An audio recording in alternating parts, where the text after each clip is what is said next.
لا تقوم الساعة حتى تقاتلوا اليهود حتى يكون الحجر وراءه يهودي هذا يهودي فاقتلوه أو كما قال عليه الصلاة والسلام। সম্মানিত তাওহীদি জনতা, আশুগঞ্জ থানার সর্ব ইউনিয়ন থেকে আপনারা এখানে একত্রিত হয়েছেন।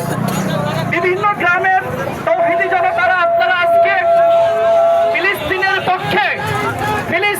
পক্ষে আপনারা সকলে এখানে একত্রিত হয়েছেন। আপনাদের সকলকে জানাই আন্তরিক মুবারকবাদ।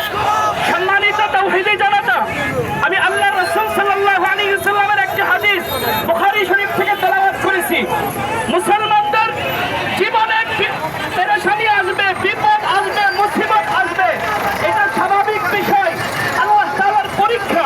নবী আলাইহিস সালাতু ওয়াস সালাম সহ সমস্ত নবীদের উপরে জুলুম নির্যাতন হয়েছে, আমাদের উপরেও হবে।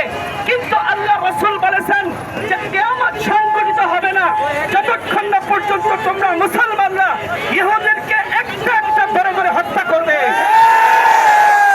এমনকি আল্লাহ রাসূল সাল্লাল্লাহু আলাইহি ওয়াসাল্লাম বলেন হাত্তা ইয়াকুল আল হাজার ওয়ারাহু ইহুদিয়ুন, এমন এক পর্যায় হবে পৃথিবীর মানুষ নাই, পৃথিবীর প্রাণী নাই, পৃথিবীর গাছগাছালি পর্যন্ত মুসলমানদেরকে ডেকে ডেকে বলবে, চরম পদার্থ পাথর ডেকে বলবে আমার পিছনে ইহুদি লুকায় আছে, আসো মুসলিমটাকে হত্যা করো।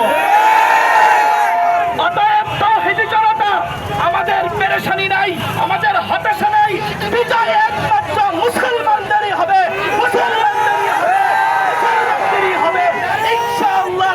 নাসরুল্লাহি ওয়া ফাতহুন করিব ওয়া বাশশিরিল মুমিনিন।